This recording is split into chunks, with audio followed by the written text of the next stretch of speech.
Ingat kasih-Nya yang selalu ada. Kasih Yesus, bagiku.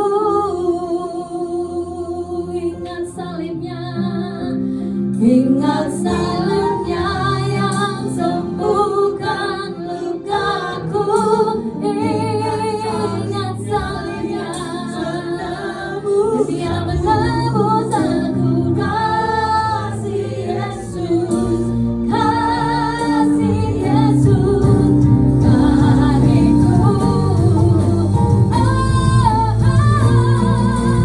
Ingat kasih-Nya yang mengubah hidupku.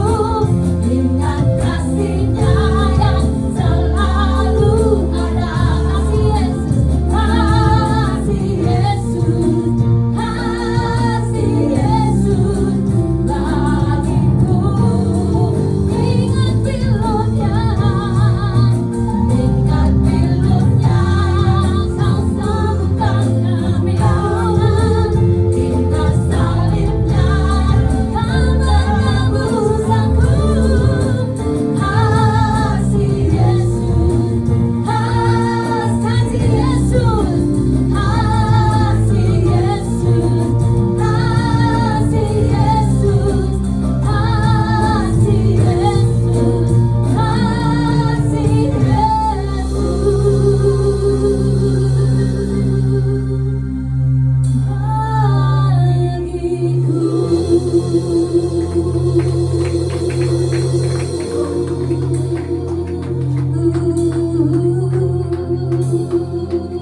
kasih Yesus, kami percaya. Kasih Yesus yang menyebabkan kami berubah, Tuhan. Kami percaya. Oh, terima kasih.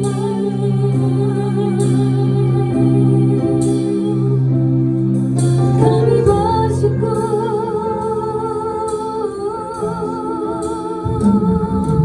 Kami menyembah.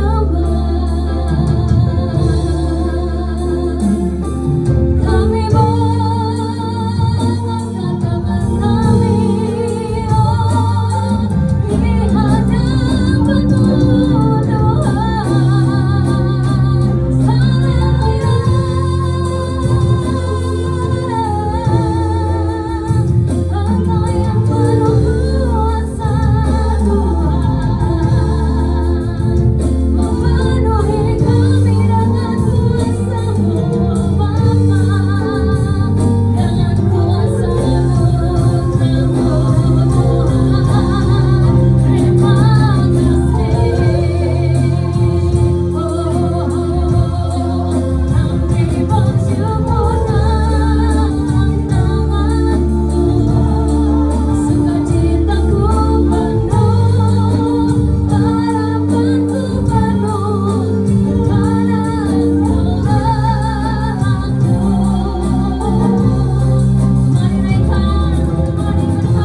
hadirat-Mu Tuhan dan membawa ucapan syukur kami, ungkapan sembah kami karena Engkau yang terbaik di hadapan-Mu.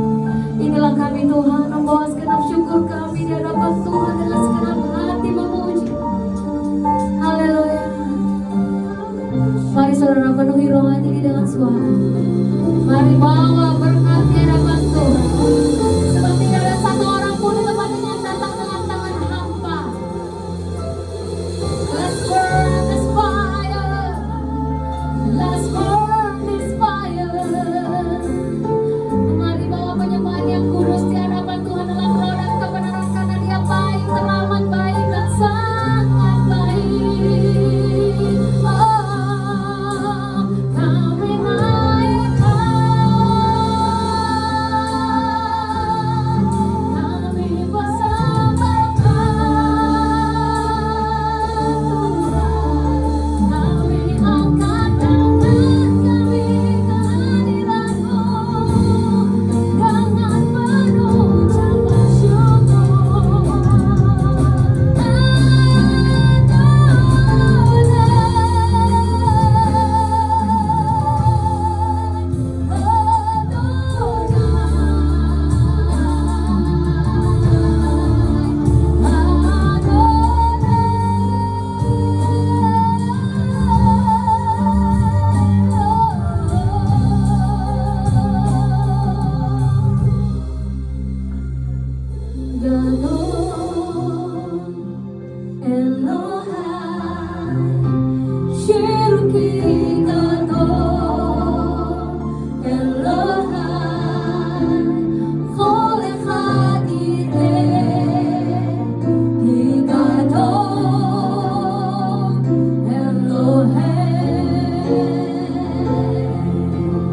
Angkat tanganmu, katakan Gadol.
Sebentar, kalau yang bersukacita mana senyumnya? Haleluya. Kalau udah bersukacita kasih senyum kanan kiri depan belakang dong. Katakan bahwa berkat Tuhan bersama dengan saudara. Amin. Yes, haleluya. Silakan duduk saling kasih Tuhan. Kita masih mau memuji Tuhan, amin. Dan dengan segenap hati, dengan segenap jiwa.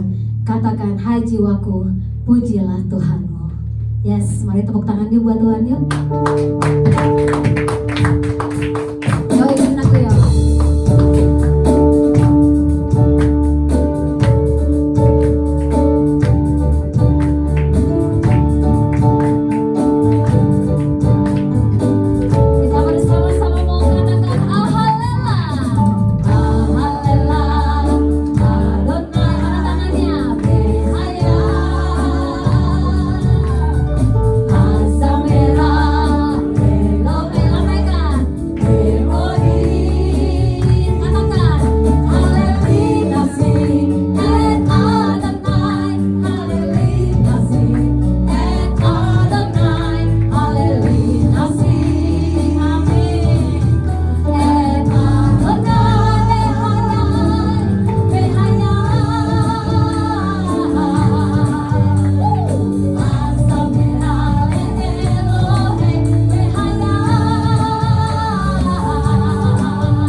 Masih setengah 7, masih belum lapar kan ya?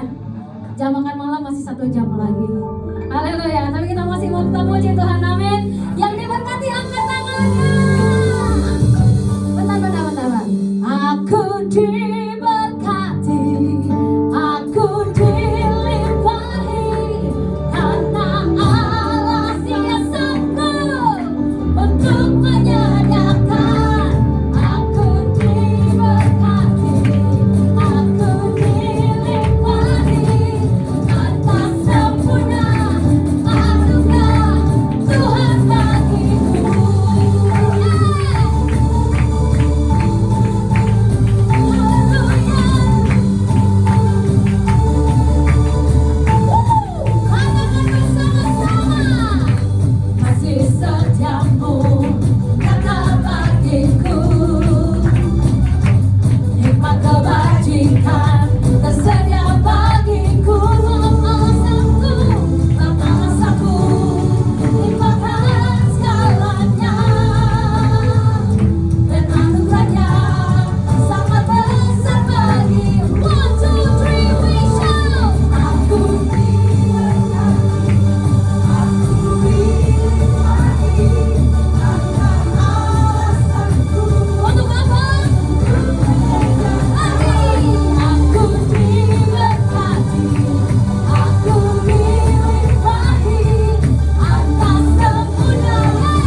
Luar biasa kasih setiamu bagi setiap kami Tuhan.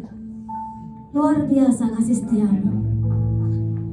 Kami menundukkan kepala kami, menyedengkan telinga kami, agar firman Tuhan yang akan ditaburkan pada sore hari ini bisa menjadi berkat bagi setiap kami, supaya kami tetap berada di jalan Tuhan, tidak menuruti nasihat orang fasik, dan senantiasa ada di jalan yang benar dan diberkati Tuhan, yang berkenan di hadapan Tuhan. Sungguh Tuhan, kasih setiamu sempurna bagi setiap kami di tempat ini. Haleluya.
Mari bersyukur.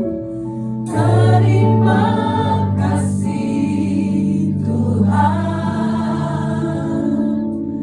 Kau selamatkan hidupku.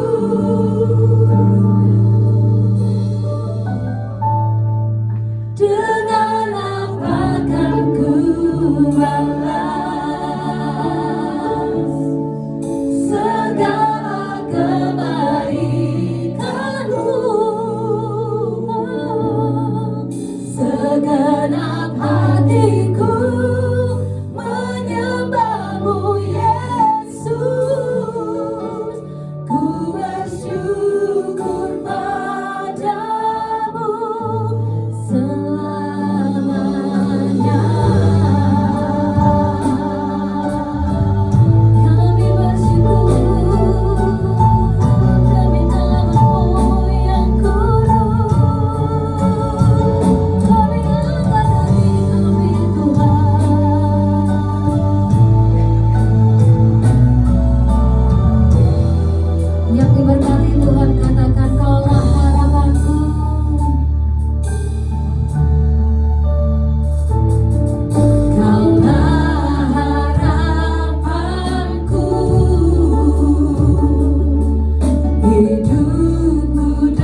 puji, hormat, syukur kami naikkan kehadirat-Mu yang kudus, ya Bapa Tuhan kami.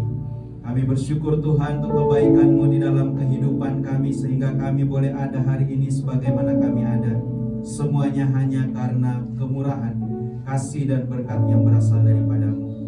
Kami sudah menaikkan pujian dan penyembahan kami ya Tuhan. Terimalah itu ya Tuhan sebagai dupa yang harum di hadapan-Mu. Kuduskan dan layakkan hati kami ya Tuhan, supaya boleh menjadi ladang yang subur bagi setiap pemberitaan firman-Mu. Dan biarlah benih-benih firman Tuhan yang ditaburkan hari ini boleh berakar, bertumbuh, dan berbuah lebat di dalam kehidupan kami. Terima kasih ya Bapa.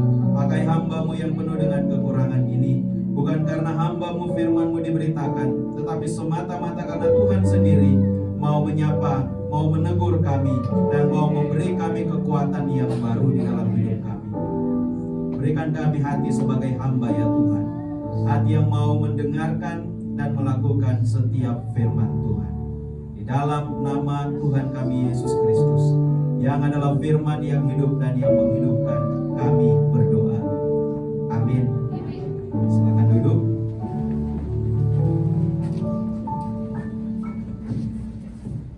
Shalom. Mari kita membuka satu bagian firman Tuhan yang hari ini diambil dari kitab Keluaran pasal yang ketiga ayat 13 sampai dengan ayat yang ke-15. Ada 3 ayat. Kalau kita sudah tahu cerita ini, sudah tahu arahnya mau kemana hari ini.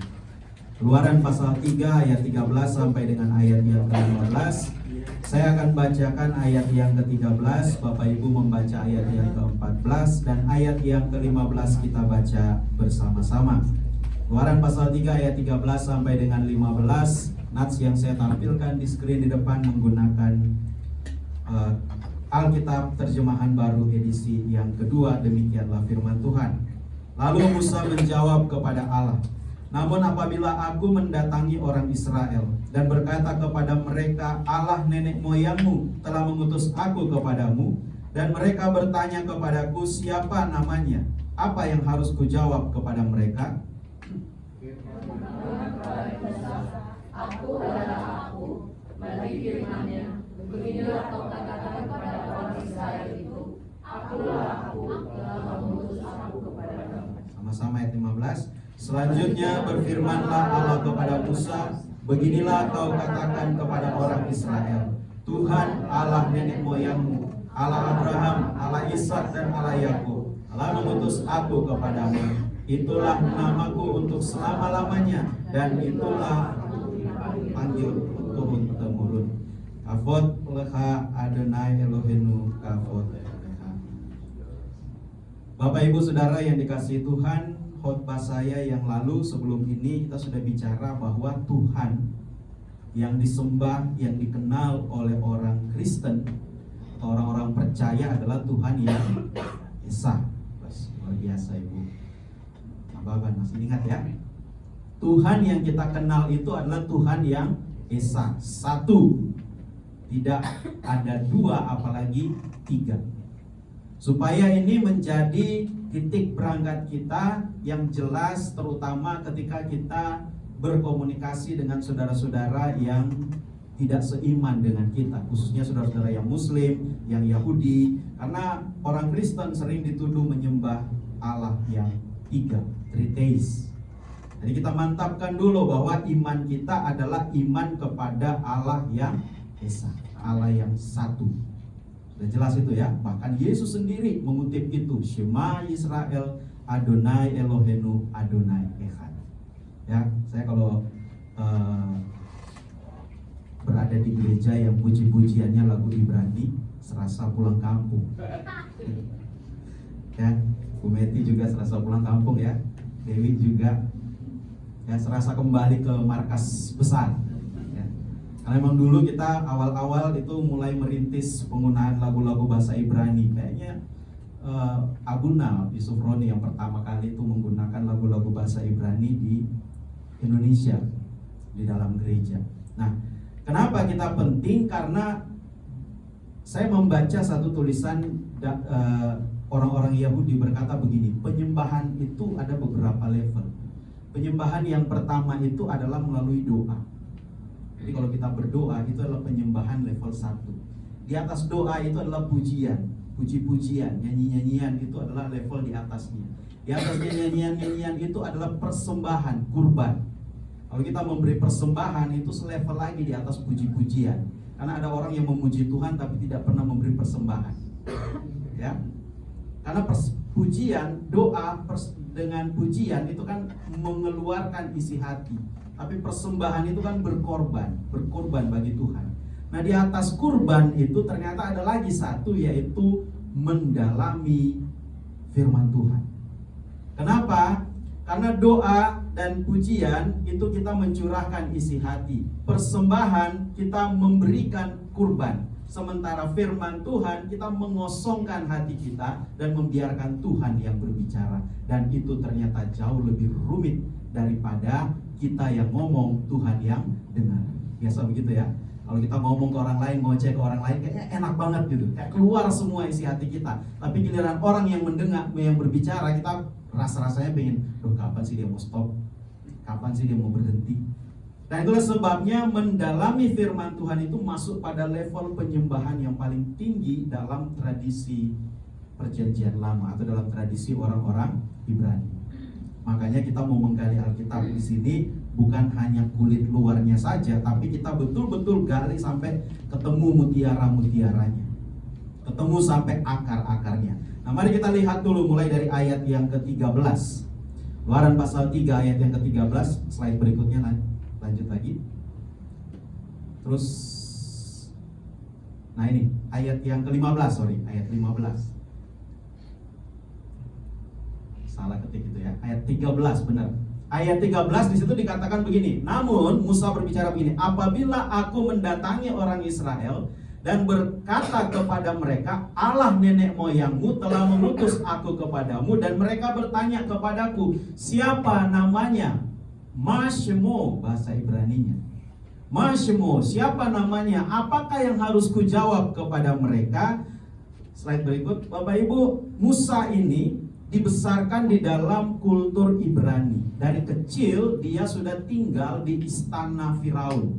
Maka dia lahir, tumbuh, berkembang dalam masyarakat yang mengenal politeisme, dewa-dewa yang banyak. Meskipun politeismenya Mesir itu agak unik, tapi gak usah lah kita belajar mitologi Mesir.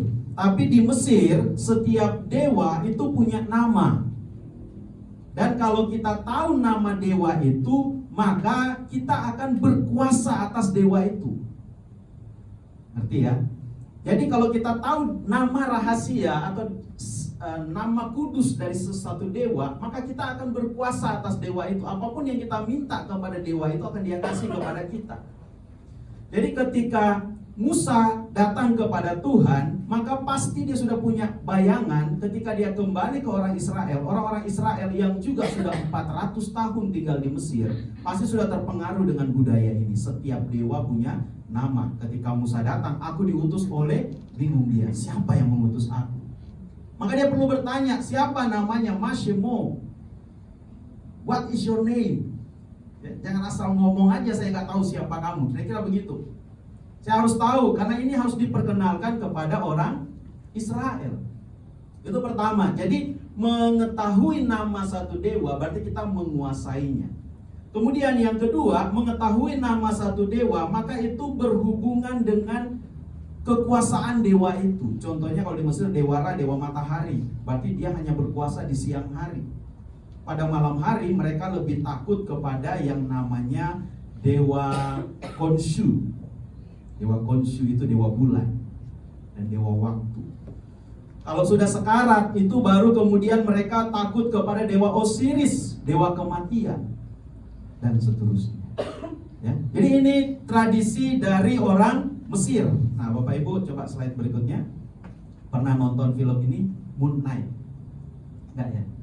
Wah, saya doang yang nonton di sini. Nggak bisa saya jadikan ilustrasi kalau begini. Ini film dari Marvel.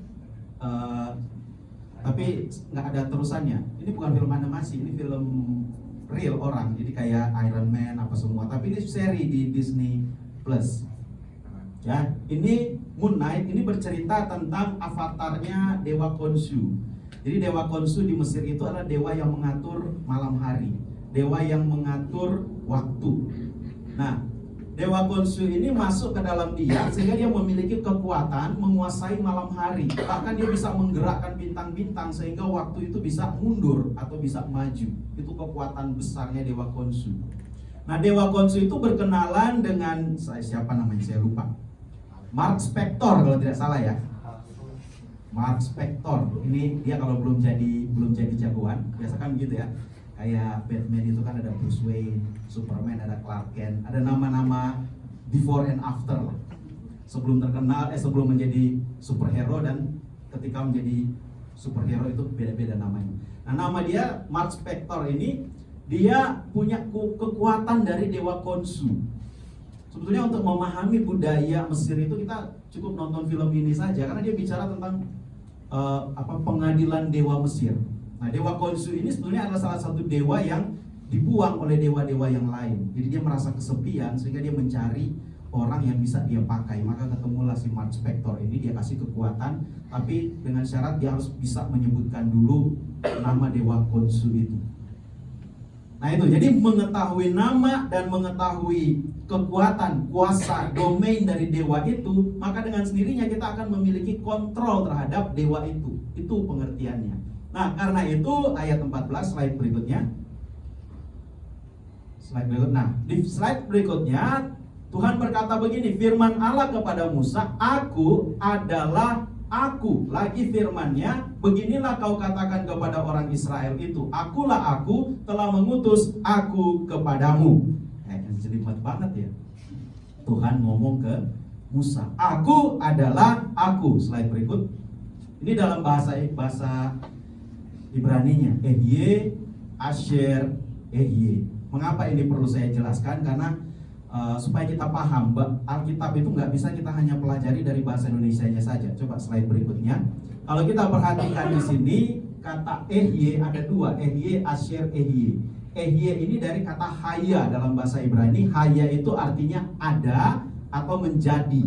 Bahasa Inggrisnya exist atau become, atau bisa juga cuma be. Itu haya ya.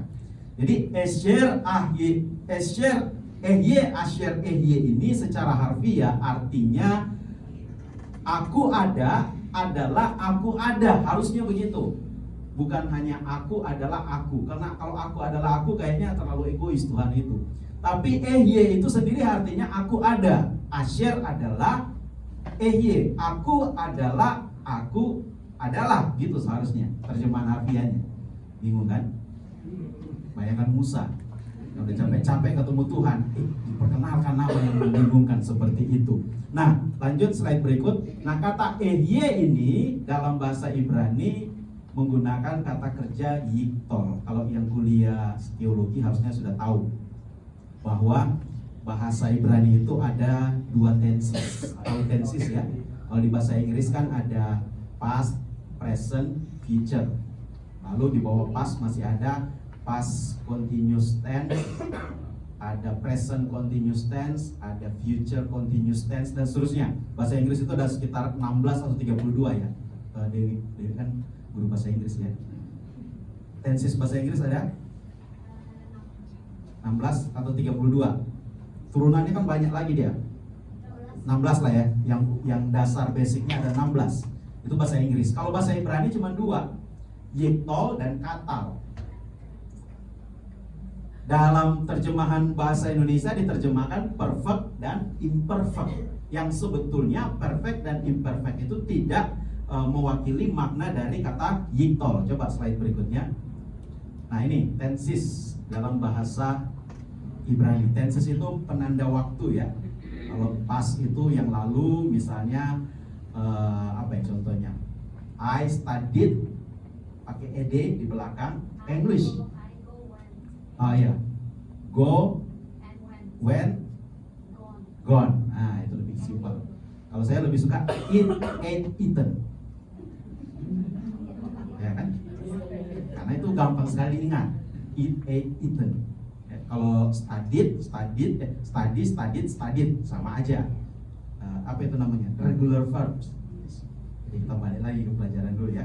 Tapi kalau yang irregular verb itu kayak go, went, gone itu kan yang kadang-kadang menjelimet untuk kita hafal. Nah, untungnya kita dikasih bahasa Ibrani yang cuma 2 tenses, katal dan yiktol. Jadi dia tidak ada past, tidak ada present, tidak ada future, tapi dia hanya ada katal dan yiktol. Bedanya apa? Katal itu adalah tindakan atau kerjaan atau action yang sudah selesai.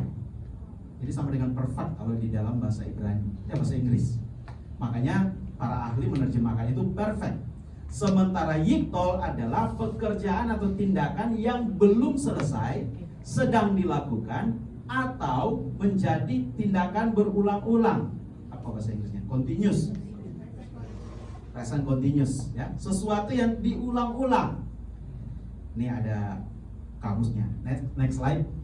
Kita belajar bahasa Ibrani dulu ya. Lumayan nih loh, 4 SKS kalau di sekolah teologi. Ini kata kerja verbal. Tenses yiktol itu menyatakan pekerjaan yang belum lengkap atau belum selesai. Contohnya, saya masih menulis. Bahasa Indonesianya masih. Saya masih menulis, berarti belum selesai. Atau sedang berlangsung, misalnya saya sedang menulis. Sebetulnya masih dan sedang sama aja ya. Lalu kemudian akan berlangsung, future. Saya akan menulis. Baru dimulai, saya baru mau menulis. Lalu kemudian mungkin dilakukan, saya bisa menulis, ya. Jadi bisa itu punya potensi untuk menulis. Saya bisa menulis, tapi dia belum menulis. Nah, itu juga termasuk yiktol. Yang terakhir yaitu tadi berulang. Berulang itu misalnya saya biasa menulis. Ngerti ya? Kalau nggak ngerti saya ulang dari awal. Ini mata pelajaran yang paling dibenci anak-anak teologi sebetulnya, bahasa Ibrani dan bahasa Yunani. Kalau di STT Apostolos dulu ditambah lagi bahasa Arab. Nauzubillah min zolik. 3 bahasa kita belajar di STT Apostolos dulu, itu kerjaannya Abuna Yusuf Rodi. Kita disuruh belajar bahasa Ibrani. Tapi lumayan, waktu kita pergi ke pondok pesantren di Lirboyo, Surabaya, setelah diskusi dialog antar iman, ustadznya bilang begini, kalau begitu kita seiman tapi beda agama. Ada kita. Setelah sampai pada keputusan itu, lalu ustadz bilang begini, ya karena kita sudah seiman, katanya saat itu, maka kami minta teman-teman dari Apostolos untuk pimpin dalam doa. Luar biasa loh itu, di hadapan santri yang ada 5.000-an orang itu kita ada di tengah-tengah 5.000-an santri. Lalu kita waktu itu pergi bersembilan, saya termasuk Bugem, karena saya dan Bugem dulu satu angkatan di STT, makanya bisa pacaran. Satu angkatan. Ya. Pergi ke sana, salah satu yang ikut tuh Bugem, saya juga ikut. Kita bersembilan, lalu kemudian kita disuruh berdoa. Nah, parahnya lagi teman-teman saya ini yang 8 ini meminta saya untuk pimpin doa. Bingung lah saya mau pimpin doa. Nah, untunglah kita udah diajarkan oleh Abuna doa. Dimulailah saya berdoa, Abana latifi samawat lihat takodasi asmu akun malah doa seterusnya. Begitu selesai, serentak semua santri menjawab amin. Ustadznya langsung teriak goblok. Dan orang-orang timur, orang-orang Jawa Timur kan ngomong gitu ya, ceplas-ceplos ngomongnya. Goblok tapi dia sambil ketawa, sambil apa? Ya sambil ketawa lah. Dia bilang, mohon maaf ini santri-santri ketahuan cuma bisa bahasa Arab tapi nggak ngerti apa artinya. Terus dia bilang, coba teman-teman dari Apostolos artikan doa tadi. Lalu kemudian saya artikan, Bapa kami yang di surga, dikuduskan namamu, datanglah. Santri-santrinya pada malu. Mereka ngerasa di-prank pada waktu itu. Tapi semua jawab amin. Yang penting kan bisa bahasa Arab. Nah, Bapak Ibu kalau mau belajar doa Bapak kami pakai bahasa Arab, boleh juga. Nanti kita ajarin. 1 SKS aja itu. Gampang kok itu. Kalau enggak, gunakan aja dulu Afinu Shebasa Mayim Yid Kadas Simha. Nah, ini dari sini aja lagi. Kan kita udah sering ucapkan. Saya rasa Bapak Ibu yang selalu ikut di sini harusnya sudah hafal Tefillah Afinu. Ya, udah 3 kali ya kita pakai ya. Per 3 kali harusnya sudah dong. Pengakuan iman rasuli aja berapa bulan baru dihafal ya. Nah, itu bahasa Indonesia, apalagi ini bahasa Ibrani. Tapi kan bahasa Ibrani ini dinyanyikan, dilantunkan, jadi harusnya gampang untuk diingat. Sama ayat Alkitab itu kalau dinyanyikan itu gampang sekali diingat. Contohnya anak-anak sekolah minggu kalau ditanya sebutkan nama-nama kita perjanjian baru, mereka akan otomatis nyanyi Matius, Markus, Lukas. Padahal disuruh nyebut, bukan nyanyi. Tapi nyanyi itu membuat ingatan itu menjadi lebih mudah. Nah, begitu juga dengan doa-doa kita. Makanya di ibadah semetik ini semua doa dalam bahasa Ibrani itu kita nyanyikan. Sama saudara-saudara yang muslim. Kenapa sih orang muslim itu banyak sekali yang hafal Al-Quran sampai bahasa Arabnya? Karena mereka dinyanyikan, ditilawat, istilah mereka tilawatil Quran, ditilawatkan, jadi gampang ingat. Coba kalau kita ditilawatkan juga bahasa Ibrani itu, Kejadian 1 ayat 1, Bereshit bara Elohim et hasyamayim wa et haaretz. Pada mulanya Allah menciptakan langit dan bumi. Itu doang. Tapi enak kan kalau dinyanyikan seperti itu, lama-lama kita akan hafal. Seperti itu ya. Nah, kita lanjutkan. Jadi karena kita lagi belajar bahasa Ibrani, ini yiktal. Jadi yiktal ini adalah salah satu tensis kata kerja yang menunjukkan hal-hal seperti ini. Kalau kita lihat, ternyata dia mencakup hampir seluruh waktu. Jadi ketika Tuhan berkata Ehye Asher Ehye, dia tidak hanya berkata aku ada, yang aku ada. Itu terjemahan harfiahnya. Tapi dia juga bisa berkata aku akan ada. Dia juga bisa berkata aku sedang ada. Dia juga bisa berkata bahwa aku akan terus ada. Karena dia yiktol. Nah, menariknya lagi bahwa Ehye Asher Ehye itu menggunakan satu struktur dalam bahasa Ibrani. Itu kalau kita belajar bahasa Ibrani ada namanya struktur melingkar. Slide berikutnya. Struktur melingkar itu kalau dalam bahasa Ibrani disebut mispal ma'agali. Struktur melingkar ya, kalau yang sekolah teologi harusnya tahu. Struktur melingkar itu adalah kalimat yang diulang-ulang. Sebetulnya bahasa Indonesia juga memiliki itu, tapi kalimatnya suka berubah. Contohnya hina dina, majas ya. Hina dina, udah hina dina lagi. Fakir miskin. Fakir itu miskin dalam bahasa Arab, tapi ditambah lagi miskin. Neraka jahanam. Jahanam itu udah bahasa Arab dari neraka. Tapi dipaksa ditambah lagi neraka jahanam kayak gitu. Jadi pengulangan-pengulangan seperti itu. Nah, di bahasa Ibrani namanya mispat ma'agali.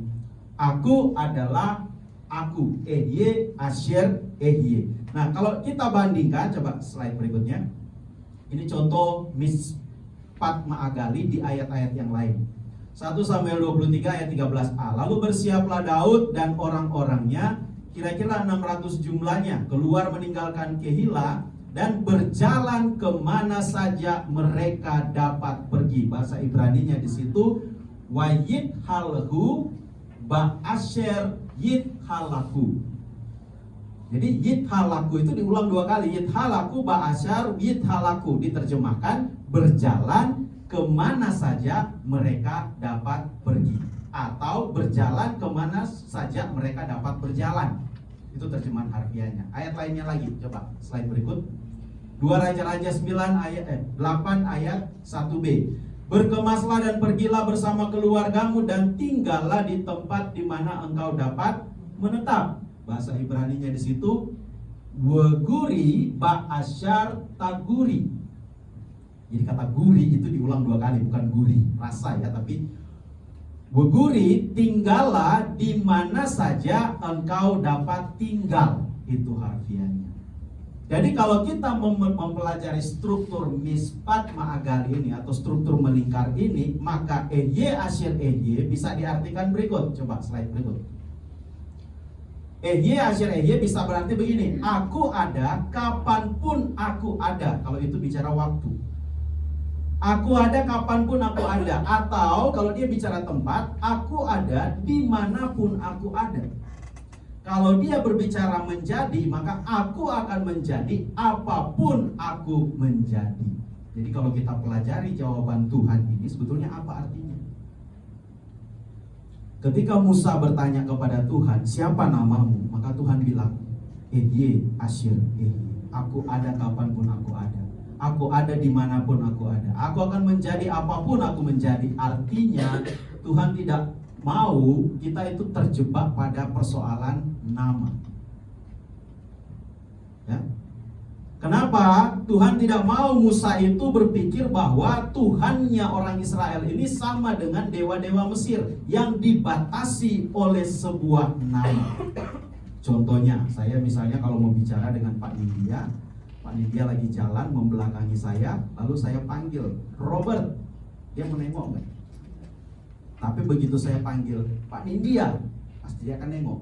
Artinya dengan sendirinya Pak Nindya ini sudah dibatasi oleh Nindianya itu. Ketika kita panggil dengan sebutan lain, dia nggak akan nengok. Nah, Tuhan yang tidak terbatas itu nggak bisa dibatasi oleh sebuah nama. Makanya Tuhan bilang Ehye Asyir Ehye. Seolah-olah Tuhan mau bilang, lu nggak usah tahu nama gua. Ya? Karena dia nggak bisa dibatasi oleh sebuah nama. Kalau dia bisa dibatasi oleh sebuah nama, dia bukan Tuhan. Beda ketika dia turun, firman-Nya turun menjadi pribadi Yesus Kristus. Karena dia manusia. Manusia Kristus itu ada namanya. Namanya adalah Yesus. Jadi kalau dipanggil Yudas, dia nggak akan nengok. Itu muridnya, dia pikir begitu. Tapi dipanggil Yesus, dia nengok. Dia punya sahabat yang dekat, namanya Lazarus. Lazarus yang mati itu kan. Bapak Ibu pernah nggak membayangkan kalau anak-anak muda suka bilang POV, ya POV menjadi Lazarus. Pada waktu Lazarus mati, kita kan selama ini membayangkan orang-orang di sekitar Lazarus ya, Maria, Marta dan sebagainya. Bayangkan menjadi Lazarus mati, karena dia percaya dan dekat dengan Yesus, sahabatnya Yesus, pasti langsung ke sorga kan. Gak mungkin mampir-mampir dulu. Udah di sorga dong dia, petenteng. Wih, asik nih ternyata. Sorga itu ternyata begitu indah. Pas dia udah mau masuk di gerbang, tiba-tiba penjaga gerbangnya bilang, "You tidak diizinkan masuk." Tapi dia udah lihat rumahnya di sorga itu begitu indah, begitu mewah dan sebagainya. Pusing dong dia. Kenapa saya nggak bisa disuruh masuk? Kata dia, masih dipanggil lagi ke bawah. Karena Yesus panggil lagi, Lazarus keluarlah. Jadi bayangkan dia udah melihat sorga. Oh indahnya sorga itu. Tiba-tiba ditolak masuk sorga, suruh turun lagi, kembali ke dunia. Jadi sebetulnya yang bersuka cita itu hanya Maria dan Marta. Oh puji Tuhan ketemu lagi dengan Lazarus. Lazarus sendiri murung waktu itu. Ketemu mereka berdua lagi. Iya, cerewet lagi. Lihat saudara perempuannya ini kan, pusing dia, udah enak-enak di sorga, udah lihat sorga itu indah sekali. Dia disuruh turun. Coba Bapak Ibu ada di posisi Lazarus pada waktu itu. Sudah di pintu gerbang sorga. Tinggal masuk, tinggal melangkah masuk, rumahmu sudah tersedia, silakan. Berarti Lazarus waktu naik, saya menduga rumahnya itu masih dalam proses renovasi. Ya. Karena kalau Yesus bilang kan kalau orang mau mati itu harusnya rumahnya sudah tersedia rumah di sorga. Nah salah, rumahnya Lazarus belum, masih renovasi. Masih ditunjukkan kepada dia, ini loh model rumahmu akan seperti ini. Nah jadi dia baru membayangkan. Iya masih. Ya tapi udah berdiri lah tiang-tiang dan sebagainya. Tiba-tiba dipanggil lagi sama Yesus. Saya nggak tahu waktu itu Lazarus turun ketemu dengan Yesus, dia ngomong apa dengan Yesus. Ya, dia bilang ngapain sih dipanggil pulang lagi. Ketemu lagi dengan dua saudara-saudara perempuan saya ini. Kira-kira itu POV-nya Lazarus. Nah, ini kita kembali lagi ke nats firman Tuhan ini. Jadi, ketika Musa bertanya kepada Tuhan, siapa namamu? Siapa atau ditanya oleh orang Israel siapa namanya? Tuhan bilang Ehye Asyir Ehye. Dia tidak bisa dibatasi oleh nama. Kalaupun nama itu dia kasih tahu ke Musa, Musa nggak akan bisa mengontrol dia. Beda dengan orang Mesir. Orang Mesir ketika tahu nama dewanya, mereka langsung otomatis bisa mengontrol dewa itu. Ada film di DC itu namanya Shazam. Ya, tahu ya Shazam. Dengan menyebutkan Shazam, dia akan memiliki kekuatan S itu apa ya? Oh itu nama-nama dewa lah, ada Zeus, Hercules dan sebagainya. Semua dewa itu akan masuk ke dalam dia dan dia menjadi itu mitologi orang Yunani, mitologi orang Mesir seperti itu. Dengan tahu nama dewa itu, nama rahasianya mereka, maka dia akan memiliki kekuatan mereka. Nah Tuhan tidak mau Musa berpikir seperti itu. Seolah-olah dengan tahu namanya, maka Musa menjadi superpower, memiliki kuasanya Tuhan. Tidak. Tuhan tetap menginginkan kita itu menjadi diri kita sendiri. Jangan berpikir bahwa dengan kita rajin datang beribadah, rajin berdoa kepada Tuhan, maka kita memiliki hak eksklusif melebihi orang-orang yang tidak pernah berdoa. Tidak. Tapi kita memiliki hak eksklusif untuk berbicara langsung dengan Tuhan. Itu privilege-nya kita. Tapi kita nggak akan pernah bisa mengontrol Tuhan. Jangan berpikir, oh saya selalu berdoa, saya bisa kendalikan Tuhan. Itu nanti ujung-ujungnya kita akan sakit hati sendiri. Datang ke rumah sakit, ada saudara kita, ada kenalan kita lagi sakit, kita berdoa, kita dengan yakin dalam nama Yesus sembuh. Pas kita keluar dari rumah sakit, susternya kabarin, Pak, sudah tidak ada harapan. Kami sudah melakukan yang terbaik. Di sinetron-sinetron kan cuma kalimat itu diulang-ulang kan. Kami sudah melakukan yang terbaik, tapi Tuhan punya kehendak lain. Protes. Dulu kita pernah ada melayani seorang yang aktivis gereja, aktif banget di gereja. Pelayanan diakonia kemana-mana, pemberitaan firman kemana-mana. Satu kali dia divonis CA, cancer. Langsung drop semangatnya. Diajak pelayanan udah gak mau lagi, padahal masih bisa sebetulnya, masih kuat. Karena baru stadium berapa, pokoknya belum sampai stadium 3, belum stadium 4. Masih bisa sebenarnya. Tapi ketika dia divonis CA, dia langsung drop. Dia langsung bilang, selama ini saya rajin melayani Tuhan, selama ini saya rajin untuk mengunjungi orang-orang sakit, berkunjung sampai ke anak-anak di bawah kolong jembatan, berkunjung kepada orang yang membutuhkan, banyak berbagi. Karena dia juga seorang pekerja, dia punya penghasilan yang cukup besar. Kurang apa lagi, kok sekarang keadaan saya kayak gini? Protes dia kepada Tuhan. Karena dia berpikir bahwa seolah-olah dengan banyak terlibat dalam kegiatan-kegiatan rohani, banyak berdoa kepada Tuhan, banyak memuji Tuhan, maka otomatis dia akan punya kuasa sama dengan Tuhan. Enggak. Tuhan tidak mau Musa berpikir seperti itu. Tetaplah menjadi dirimu, tetaplah menjadi Musa. Bahkan Yesus sendiri yang sebetulnya adalah firman Allah itu harus mengosongkan diri untuk bisa berada di jalan Tuhan. Jadi hidup menjadi orang-orang di dekat Tuhan itu bukan berarti kita menjadi Tuhan. Tuhan tetap Tuhan. Dia berhak didekatin oleh siapapun. Supaya kita jangan menjadi seperti anak sulung.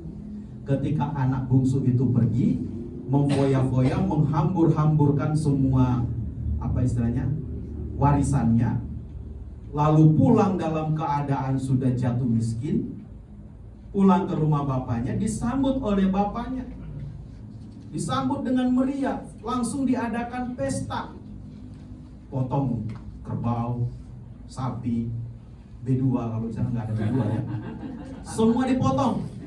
Kan dia, bapaknya bilang, sediakan pakaian yang terindah, makanan yang terenak, semua disiapkan.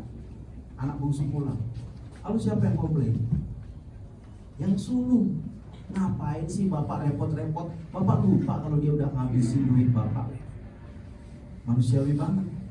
Tapi sudut pandangnya Tuhan itu beda dengan sudut pandangnya kita. Kita kadang suka iri kalau ada jemaat baru. Apa sih dia jemaat baru kok langsung jadi WL? Apa sih dia jemaat baru kok langsung jadi guru sekolah minggu? Apa sih dia jemaat baru kok langsung jadi singers? Apa sih dia jemaat baru kok langsung jadi kolektan? Apa sih dia jemaat baru kok langsung pergi? Jadi kadang-kadang kita suka iri ketika ada orang yang baru terlibat, tapi geraknya lebih cepat daripada yang sudah lama terlibat. Harusnya yang malu yang sudah lama terlibat, tapi geraknya begitu-begitu saja. Karena mungkin dia salah duduk di kursi, duduknya di kursi goyang. Jadi seolah-olah bergerak, tapi di situ-situ aja. Tuhan itu peduli dengan orang-orang yang mau bergerak. Tetapi ingat, Tuhan tidak menjanjikan kepada orang-orang percaya bahwa ketika kita ikut Tuhan, maka dunia akan menjadi seolah-olah isi untuk dijalani. Tetap kita akan bergumul dengan banyak pergumulan. Tapi yang Tuhan janjikan bahwa di saat kita bergumul, Dia ada bersama-sama dengan kita. Maka makna dari kata Ehye Asyir Ehye ini ketika Tuhan berbicara kepada Musa adalah, tidak usah kau khawatir soal namaku, tidak usah kau khawatir kau akan punya kekuatan dariku, tapi percayalah dimanapun kau berada, aku ada bersama-sama dengan engkau. Jaminan. Dan Musa langsung pede dengan jaminan itu. Dia langsung berani, padahal di awal-awal kan dia banyak sekali alasan. Biasalah orang manusiawi ya, kalau dipanggil untuk pelayanan, bisa nggak jadi pelayan hari ini? Oh maaf, saya lagi ada janjian dengan bos saya. Padahal nggak ada janjian. Maaf, saya lagi ada kerjaan ini. Maaf, saya lagi ada apa? Padahal lagi enak-enak tidur, lagi enak-enak menikmati healing dan sebagainya. Kita kalau dipanggil sama bos kita di dunia, lagi ngapain pun itu kita tinggalkan. Lagi jalan bersama dengan istri di mall, menikmati. Kalau SOS dari bos, tolong segera ke kantor, ada urusan yang harus diselesaikan, ditinggalin istrinya. Sama anak-anaknya, Pak, nak, papa ada panggilan mendadak. Kayak intelijen dipanggil dari markas besar, buru-buru ke sana. Tapi giliran dipanggil Tuhan, hari ini kamu melayani di pekerjaan Tuhan. Aduh, bentar dulu Tuhan. Tunggu tanggal main sampai Yesus datang kedua kali, nggak main-main. Itu kan gawat. Nah, yang Tuhan butuh dari Musa adalah dia percaya dulu, dia yakin dulu bahwa Tuhan yang mengutus dia itu akan beserta dengan dia. Itulah sebabnya Yesus itu disebut Immanuel, Allah beserta dengan kita. Kata Daud, sekalipun aku berjalan dalam lembah kekelaman, aku tidak takut bahaya, sebab Engkau besertaku. Gak usah takut menghadapi goncangan-goncangan ekonomi, menghadapi penolakan-penolakan dari orang-orang yang kita layani, menghadapi gosip-gosip tentang kita dari orang-orang lain. Gak usah takut, yang penting Tuhan bersama-sama dengan kita. Itu jauh lebih penting daripada yang lain-lain. Karena kalau Tuhan sudah bersama-sama dengan kita, banyak hal bisa kita lakukan di dunia ini. Kita lanjutkan, lalu ayat 14b. Jadi tadi perkenalan Tuhan kepada Musa, Ehye, Asyir, Ehye. Nah, sekarang Tuhan berubah lagi. Nah, ini kayaknya Tuhan kayak pelin-pelan kalau kita lihat di sini. Ayat 14b dikatakan begini, beginilah kau katakan kepada orang Israel itu, akulah aku. Bahasa Ibraninya, Ehye telah mengutus aku kepadamu. Jadi dia tidak lagi menggunakan kata Ehye, Asyir, Ehye. Kepada Musa, Tuhan memperkenalkan diri sebagai Ehye, Asyir, Ehye. Coba slide berikut. Nah ini, kepada Musa Tuhan memperkenalkan Ehye, Asyir, Ehye. Aku ada kapanpun aku ada, kira-kira begitu. Aku ada dimanapun aku ada. Tapi kepada orang Israel, kata Tuhan kepada Musa cukup bilang Ehye. Ehye lah yang telah mengutus engkau. Tidak perlu lagi Ehye, Asyir, Ehye. Kenapa disingkat menjadi Ehye? Karena sesungguhnya Ehye itu secara harfiah itu sudah menyatakan bahwa Tuhan itu ada, sudah ada, sedang ada, dan akan terus ada. Ehye itu saja. Makanya ada lagu dalam bahasa Ibrani itu, apa judulnya ini? Kados. Ya, di refnya kan ada Asher Hayawe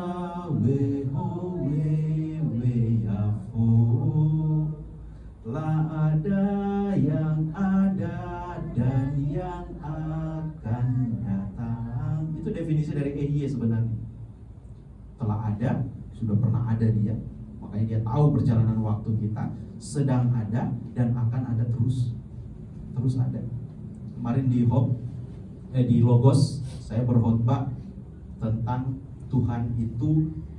Kita itu biasanya kalau di perusahaan, kalau lagi evaluasi dan sebagainya, atau lagi menyusun strategi, biasanya para penasehat kita selalu bilang gunakan helikopter view.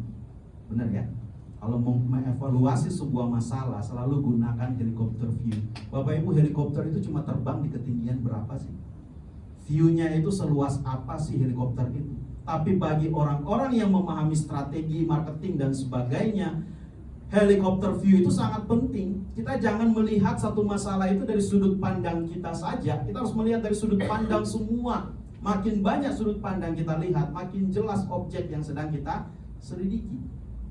Nah, apalagi kita tidak menggunakan helikopter view, kita menggunakan God's view, sudut pandang Tuhan yang menciptakan dari dulu sebelum dunia ada, yang sedang ada dan yang akan ada. Dia tahu masa lalu kita, dia tahu masa sekarang kita, dia tahu tantangan kita ke depan. Kurang apa lagi God's view itu. Nah, sebagai orang-orang yang percaya, kita diajarkan untuk percaya kepada EY ini, kepada Tuhan yang ada. Itu penting sekali. Ya. Sehingga kita tidak lagi mengandalkan sudut pandang kita sendiri. Makanya Yesus bilang, kalau mau ikut aku, pikulah salib, buanglah egomu. Karena selama ego kita masih menguasai diri kita akan menilai orang itu berdasarkan egonya kita.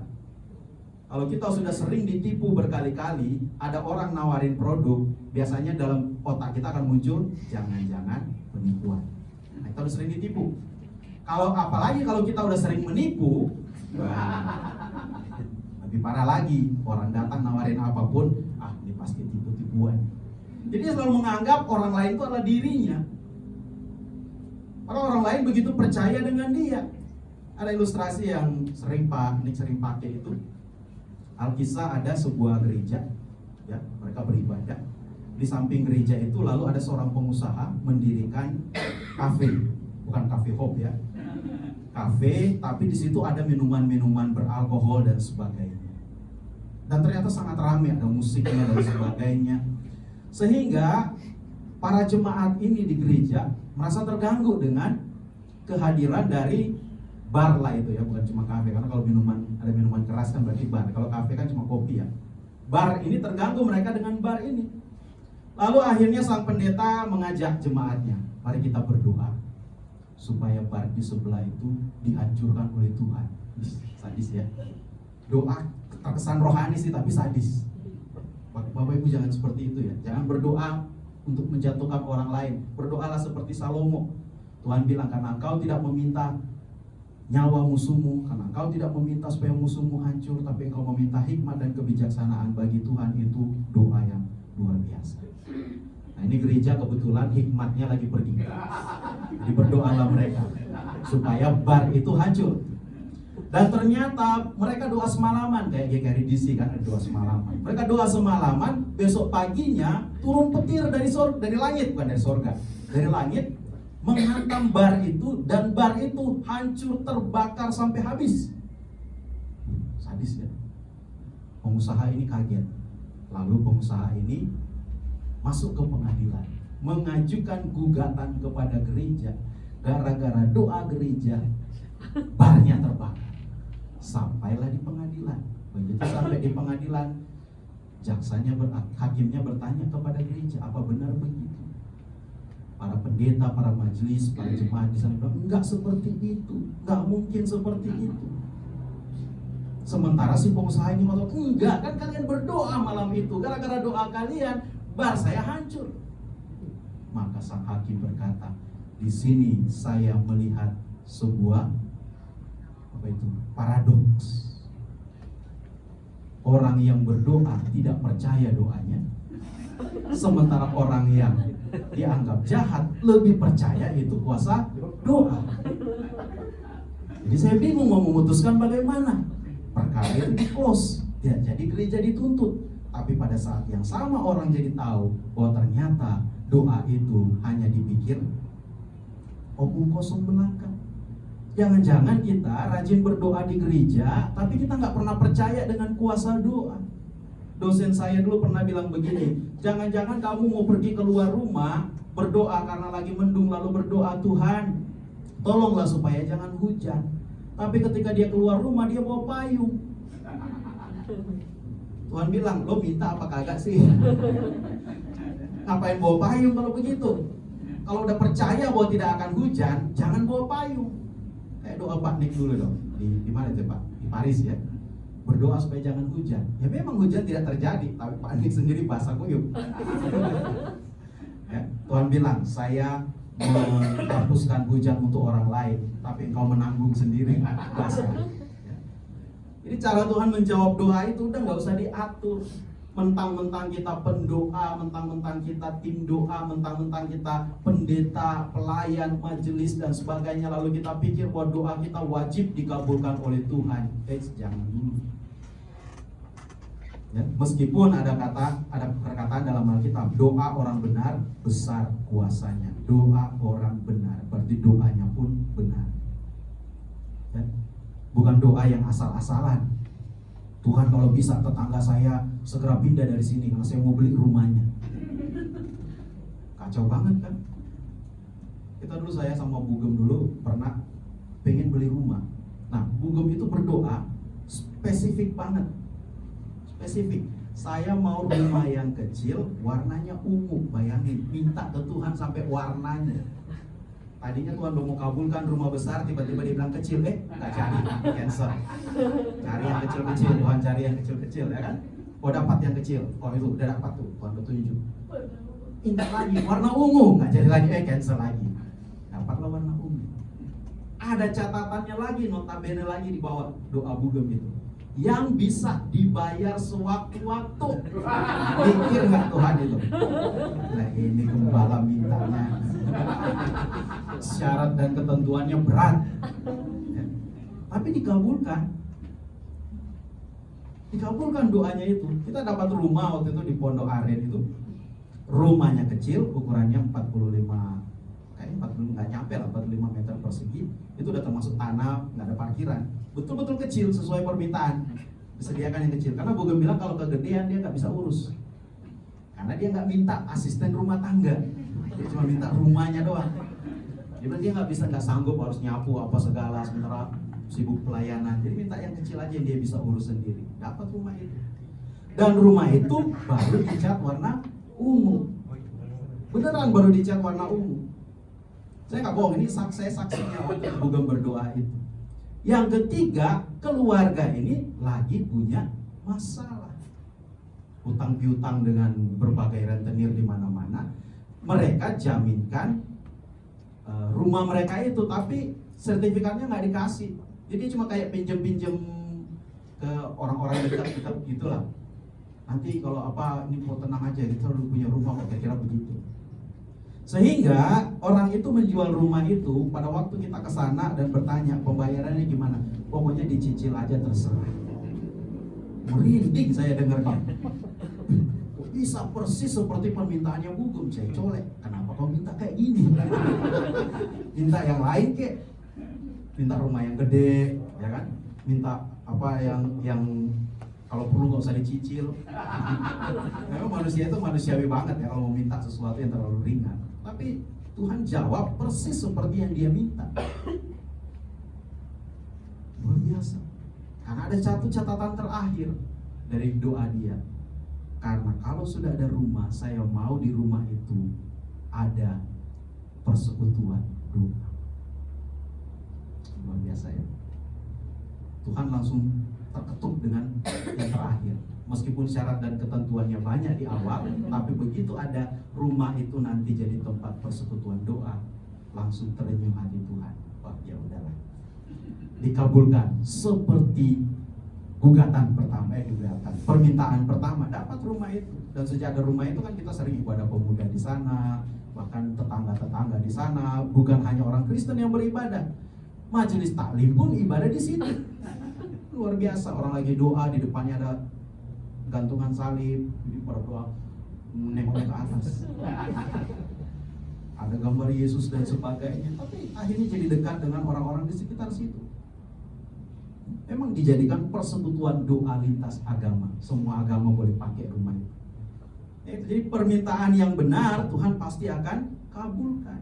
Kita dulu cari-cari gedung sampai bentuk panitia segala macam. Udah panitia itu udah dengan susunan komposisi yang lengkap, ketua, sekretaris, bendahara, seksi-seksi, semuanya udah lengkap, tapi nggak pernah terwujud bertahun-tahun. Makanya Tuhan tarik Pak Nick ke sini kan, supaya panitianya termotivasi, karena ternyata memang butuh orang-orang seperti Pak Nick waktu itu, Pak Fer yang datang untuk nyambuk. Bentuk-bentuk panitia sekeren-keren ini tapi kagak bergerak, kapan gedungnya dapat? Datang waktu itu Pak Nick, Pak Fer. Karena kita nggak pernah undang, disodorkan oleh Tuhan. Ini loh orang-orang siap bantu, udah bantu. Tapi bantunya pun bukan bantu, nih saya kucurkan dana berapa waktu harga ruko itu? 2M. Pokoknya 2M ini udah langsung pakai, gereja bebas pakai. Enggak. Betul-betul disuruh bekerja panitia itu. Baru beli ruko, datanglah COVID. Ya waktu itu kan, 2019, COVID itu 2020 kayaknya di Indonesia baru ada PSBB, lalu PPKM dan sebagainya. Ada itu. Kita kewalahan pembayaran. Tapi entah dari mana duitnya itu dalam tempo, saya lihat catatannya, pas 7 bulan kita lunasin ke Abuna 2M. Pas 7 bulan. Itu kan angka yang bikin merinding. 7 bulan dilunasin ke Abuna. Abuna senang, kita pun senang, ada tempat. Tapi nggak ada tempat untuk, belum bisa dipakai karena belum direnovasi, masih berantakan sama sekali. Kita bilang ya udah kita tunggu lunas. Kalau tunggu lunas kelamaan, Tuhan yang greget sendiri, ngapain sih lama-lama? Lalu Tuhan gerakkan orang-orang lain. Bagaimana cara Tuhan bergerak? Bukan ketika kita datang minta bantuan dong, bukan. Waktu itu saya dengan Bugem lagi di jalan, baru dari Logos kalau tidak salah waktu itu, tiba-tiba ada orang telepon, tolong dong kesini ke Jakarta Timur pada waktu itu karena adik apa kakaknya itu lagi sakit. Langsung Bugem bilang, Pak kita kesana dulu. Langsung kita kesana, nggak mampir dulu ke rumah, langsung kesana. Jauhnya minta ampun. Padahal pada saat itu harusnya kita ada pertemuan dengan panitia. Tapi ada nyawa yang harus didoakan ini. Pergilah kita kesana berdoa. Waktu berdoa itu nggak ada sama sekali kita bicara tentang ruko, tentang gedung, nggak ada sama sekali. Karena kita fokus melayani orang yang sakit, itu udah sekarat banget. Dan ujung-ujungnya memang dipanggil Tuhan. Tapi kita ke sana memang murni untuk berdoa. Itu pun mau berdoa itu karena waktu itu masih zaman COVID. Jadi hanya dibatasin banget. Berdoa itu 5 menit paling lama. Sudah harus keluar. Jadi kita berdoa. Begitu udah mau pulang, keluarganya minta maaf ya karena memang sekarang lagi zaman COVID, jadi sangat dibatasi, nggak bisa lama-lama. Bukan pengen lama berdoa, tapi ya udahlah karena dibatasi oleh satpam. Sampai dibawa, sebelum kita pamit, si ibu ini bertanya, katanya kalian sudah beli ruko ya? Nah, iya udah beli ruko, kok belum dipakai? Ya, karena kami mau tunggu sampai lunas dulu dana talangannya, baru kemudian kita renovasi. Nggak enak lah dana talangan belum lunas lalu kita renovasi. Lalu ibu ini langsung bilang, udah renovasi biar saya yang biayai, kalian fokus saja di dana talangan. Merinding. Padahal kita lagi nggak sama sekali, kita nggak bahas soal ruko. Dia yang memulai pembicaraan. Luar biasa. Dan itu bukan orang lain, dia jemaat GKRI Diaspora Kopilas. Cuma dia sudah lama tidak beribadah karena masalah beda iman dengan suami. Tapi dia tergerak begitu.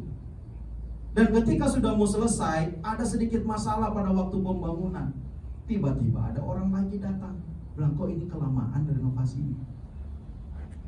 Langsung menawarin, ya udah biar kita borongan aja supaya cepat, supaya kita nggak terlalu lama renovasinya, borongan aja. Langsung borongan, biayanya berapa? Dikalkulasi pada waktu itu biaya tukang aja sekitar 30-an juta. Kita bilang, aduh ini kita agak kewalahan. Karena renovasi itu kan dibiayain oleh donatur ini. Lalu kata orang ini, karena nggak mau disebutkan namanya semua, saya nggak tahu nih orang-orang yang dikirim Tuhan nih pada nggak mau namanya disebut. Dia bilang, udah bilang aja ke ibu itu fokus ke material, khusus tukang biar saya biayain. Dibiayain lah itu tukang. Borongan dalam tempo sesingkat-singkatnya jadi ruko itu siap untuk dipakai untuk beribadah dan terjual lagi dan sudah bisa dipakai. Nggak lama tiba-tiba Tuhan mengetuk hati Pak Nik lagi sama Abuna bilang ruko sebelah tuh daripada dijual ke pedagang lebih baik dipakai untuk gereja. Itu kan sebuah impian yang luar biasa. Abuna itu dia bilang saya nggak mau lihat warisan saya itu dipakai untuk dagang. Saya mau lihat itu dipakai untuk beribadah. Dijual lagi kita, beli lagi, lunas lagi, dan pas lunas 3 bulan sebelum lunas ya Abuna berpulang. Tapi setidaknya dia pulang dengan damai karena setidaknya ada warisannya yang tetap dipertahankan untuk ibadah. permintaan yang luar biasa. Warisan terakhir yang sekarang kita wariskan adalah ibadah semetik. Ya, kenapa kita beribadah semetik? Karena waktu itu Pak Nik yang awalnya bilang kenapa sih kita nggak ibadah semetik. Sebelum Pak Nik ngomong soal ibadah semetik, ada satu orang Korea, ya, orang Korea. Dia itu seorang peneliti, sudah sampai ke Zimbabwe, kemana lah, berbagai penjuru dunia dia udah pergi meneliti tentang penginjilan ke dunia Muslim. Itu fokus dia penelitiannya. Tapi terakhir dia penelitian di Indonesia dan dia menemukan bahwa ajaran-ajarannya Abuna itu adalah ajaran yang paling bisa diterima di kalangan Islam. Itu orang Korea loh yang meneliti, bukan orang Indonesia. Dan dia belajar, dia dari salah satu sekolah teologi di Korea sana. Dia datang ke GKA, tapi katanya nggak menemukan jawaban di sana. Ya mungkin Tuhan sudah pindahkan kiblatnya. Jadi datanglah dia ke sini. Entah dari mana datangnya orang itu, tiba-tiba nyorotnya ke kita. Dipertemukan, ketemulah kita ngobrol-ngobrol. Pas ngobrol pertama dia bilang, mantap sekali ini.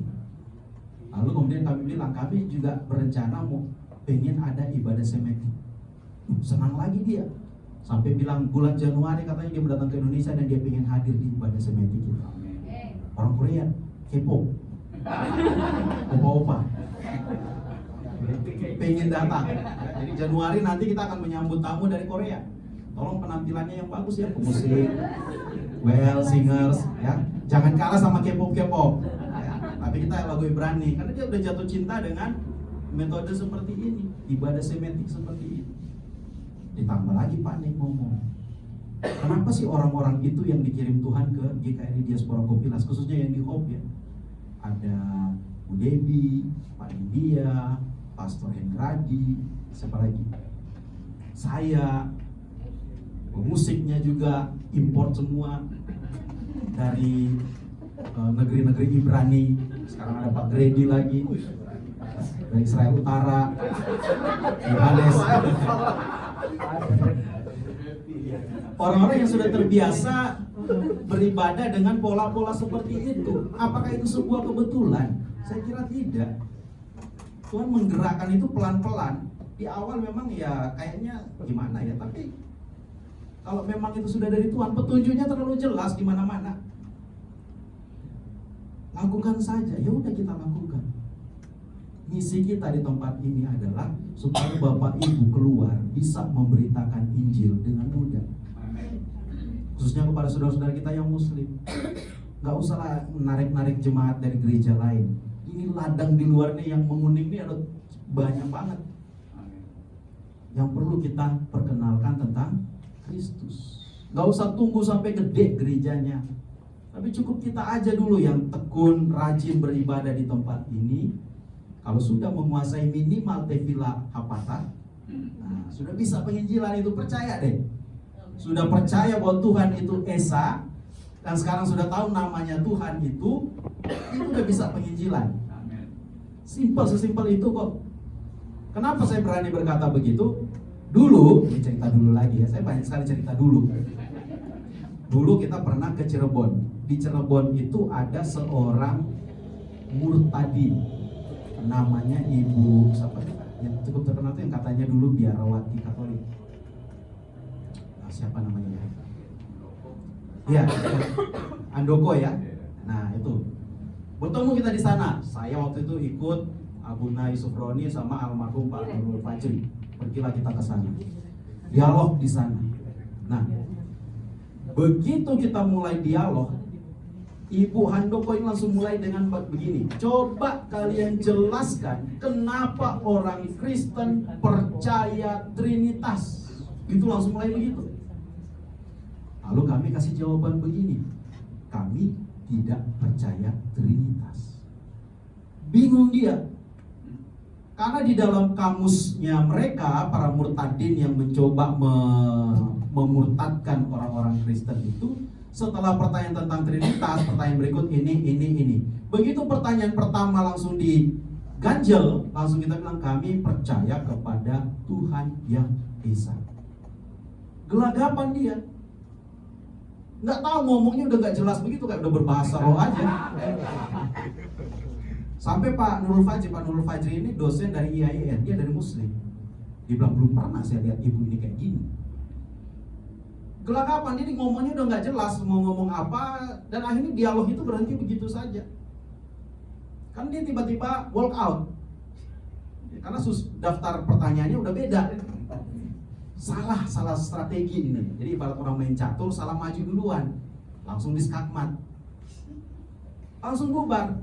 Dan uniknya ketika dia bubar, beberapa dari murid-muridnya datang bertemu dengan kita. Dia bilang, mohon maaf ya, ibu itu memang emosional, tapi kami sangat suka dengan pengajaran kalian.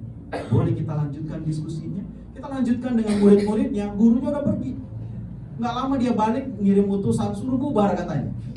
Kalau murid-muridnya lagi belajar, lagi senang belajar.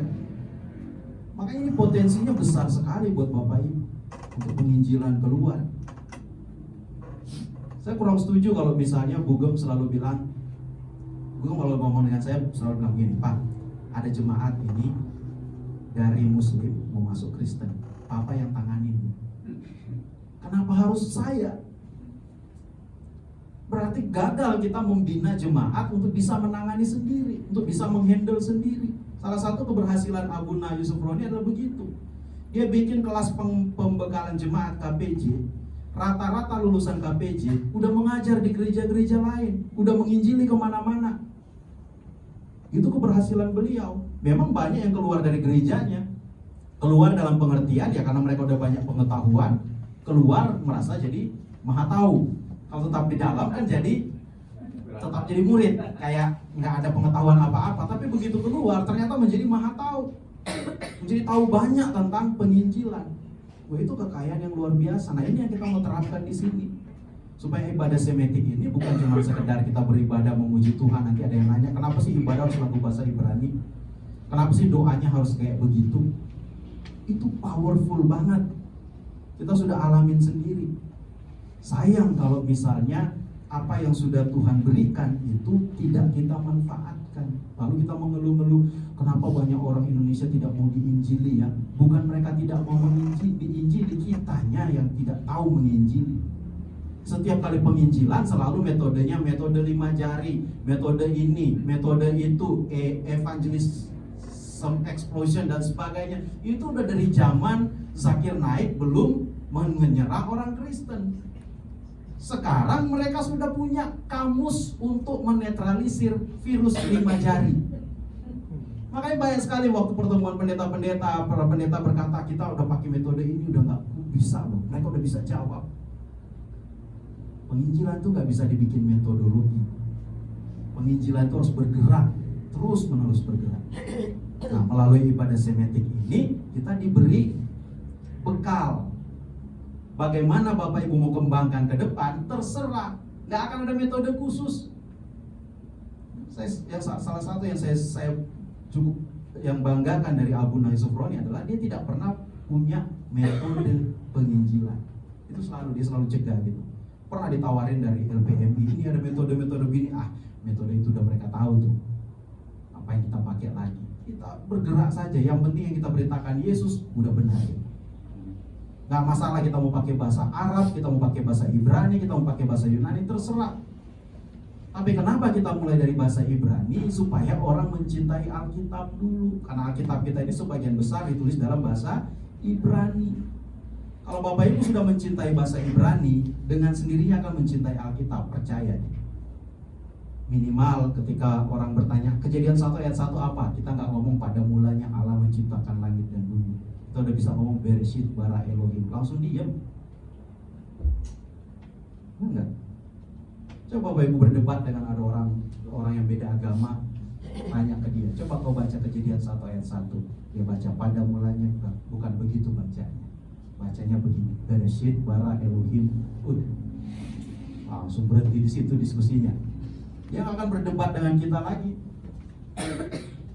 Saya juga udah ngalamin itu waktu masih mahasiswa berdebat dengan ustadz ini loh ya, di Lirboyo itu ustadz. Kita waktu itu tahun 2019, berarti masih semester 3 di STT Apostol. Semester 3 tahu apa?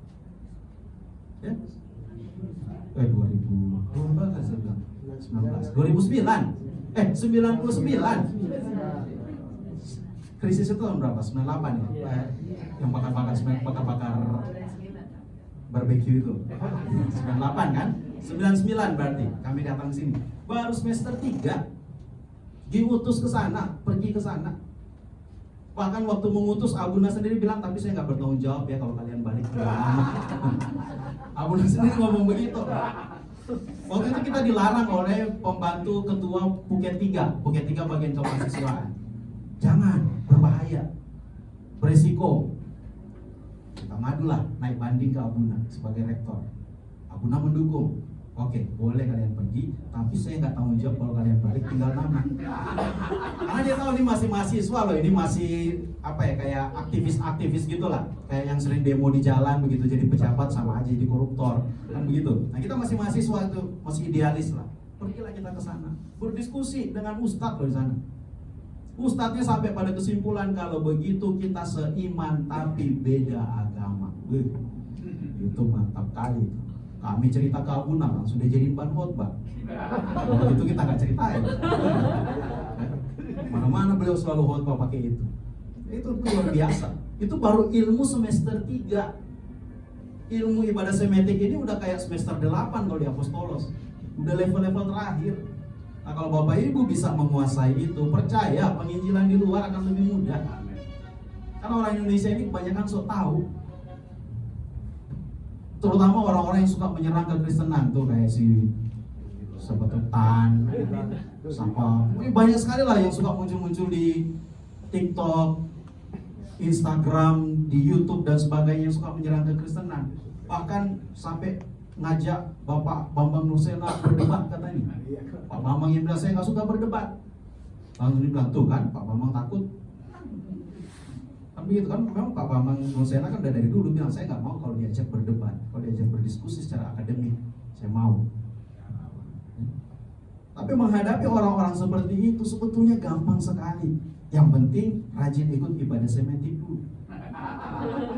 Minimal hafal Tefillah Hafata dan Tefillah Afinu dulu. Keluar tenang, easy, gampang itu. Karena itu udah ngalamin sekali lagi, kita udah ngalamin. Ini pengalaman real. Kita udah pernah coba juga di IAIN Sunan Ampel. Sunan Ampel itu Semarang. Sudah pernah coba di IAIN Surabaya. Sudah pernah coba di IAIN Jogja. Sudah pernah coba di IAIN Sarif Hidayatullah. Ketika kita counter balik dengan bahasa Ibrani, diem. Udah level mahasiswa, level dosen, level apapun, diem. Jadi jangan menganggap remeh bahasa Ibrani itu. Makanya saya ngajarin bahasa Ibrani hari ini. Ya? Jadi bahasa Ibrani ada 2 tenses, katal dan yiktol. Itu aja Bapak Ibu mulai, orang langsung bikem, langsung diem. Wih, hebat kali orang ini. Mereka cuma tahu itu. Tapi minimal orang Indonesia itu harus di shock terapi, kadang-kadang kayak gitu ya. Harus di apa ya? Karena mereka pikir orang Kristen itu nggak punya teks asli. Tuduhannya selalu Alkitabnya orang Kristen itu sudah dipalsukan. Sering kan Bapak Ibu dengar tuduhan itu. Sekarang bilang, yuk kita berdiskusi pakai bahasa asli. Karena mereka bisa berbahasa Arab tapi nggak tahu juga. Buktinya saya pimpin doa Bapak kami semua bilang amin. Gus Dur sendiri pernah cerita, tahu kan cerita Gus Dur? Waktu itu Garuda kekurangan armada pesawat.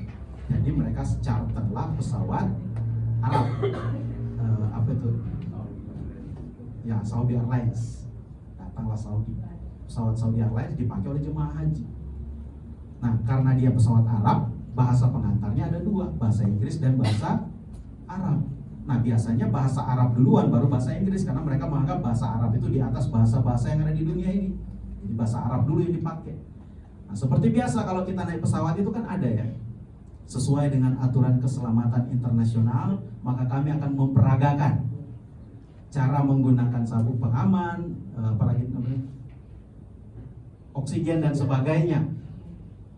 Pintu keluar, jendela darurat bukan jendela darurat dan sebagainya itu kan biasa diumumkan kan di pesawat. Tapi ini karena pakai bahasa Arab, Semua jemaah haji udah angkat tangan. Mereka pikir amin. Mereka pikir lagi doa. Jadi setiap kali pramugarinya bilang di bawah tempat duduk Anda ada apa itu namanya? Pelampung. Amin. Begitu, karena kata Gus Dur, yang penting bahasa Arab sekalipun tidak ngerti, yang penting bahasa Arab. Dan itu ternyata terbukti. Kami datang di pesantren yang setiap hari bahasanya bahasa Arab. Bahkan kita mau pakai komputer, di lab komputernya nggak ada huruf Latin, keyboardnya itu huruf Arab semua. Jadi kita waktu itu mau print makalah kan, pinjemlah, boleh pinjam komputer. Oh, ada di laboratorium komputer, pakai aja, ada printernya. Masuklah kita ke sana dengan PD. Sampai di sana mana huruf A, mana huruf B, mana huruf C, adanya alif, bata, za dan sebagainya. Bagaimana kita mau ketikin? Akhirnya dipinjemin keyboard yang lain yang nggak dipakai katanya. Ya udah, pakailah keyboard yang ini. Sudah bahasa Arab semua. Mau masuk toilet aja ada tulisannya doa sebelum buang air kecil. Huruf Arab ditempel di pintu. Di bawahnya doa sebelum buang air besar. Huruf Arab lebih panjang. Saya bingung, kenapa ini mau buang air besar kok doanya lebih panjang daripada mau buang air kecil. Padahal biasanya kalau kebelet, ya kan, nggak panjang, dia panjang pendeknya itu nggak mempengaruhi. Harusnya sama aja, satu kalimat aja, tapi ini panjang banget. Saya takut-takutin lah teman-teman saya pada waktu itu, kalau mau masuk toilet harus baca dulu doa itu. Kalau enggak kita terkunci di dalam toilet. Jadi nggak ada yang mau masuk ke toilet. Sampai waktu itu Pak Glorius yang waktu itu menemani kami, pendeta Glorius, nggak mau masuk toilet. Dia percaya, katanya kalau kita baca itu akan terkunci. Dan jadilah seperti cerita gereja dengan bar tadi. Santri-santrinya nggak percaya, saya yang cerita, dipercayain oleh orang-orang yang nggak percaya. Doa itu keluar dari toilet, ada stikernya lagi, doa sebelum meninggalkan toilet. Mau makan bersama di meja, ada doa sebelum apa namanya, menyendok pertama kali, tulisannya di situ begitu. Menyendok pertama kali ada doanya juga. Untung doa sendok kedua nggak ada. Sendok pertama, doa selesai makan, ada semua stikernya di situ, semuanya bahasa Arab. Tapi begitu didoain doa Bapa kami, semuanya ngomong amin. Yang penting tahu bahasa sekalipun nggak ngerti. Kalau orang Indonesia kata orang Kristen kan kata Abuna sebaliknya. Yang penting ngerti sekalipun nggak asli. Kalau Islam yang penting asli sekalipun nggak ngerti. Kalau Kristen yang penting ngerti sekalipun nggak asli. Kita kan baca Alkitab yang penting bahasa Indonesia, sekalipun di bahasa aslinya bukan begitu. Nah, inilah kita belajar. Udah sampai di mana tadi? Masih panjang waktunya. Tadi sampai di mana slide-nya? Nah ini, aku adalah, aku ada. Jadi kepada umat Israel Tuhan cukup memperkenalkan EHY itu sekali lagi menyatakan bahwa Tuhan selalu ada dimanapun dia berada. Nah, makna dari ini, coba slide berikutnya.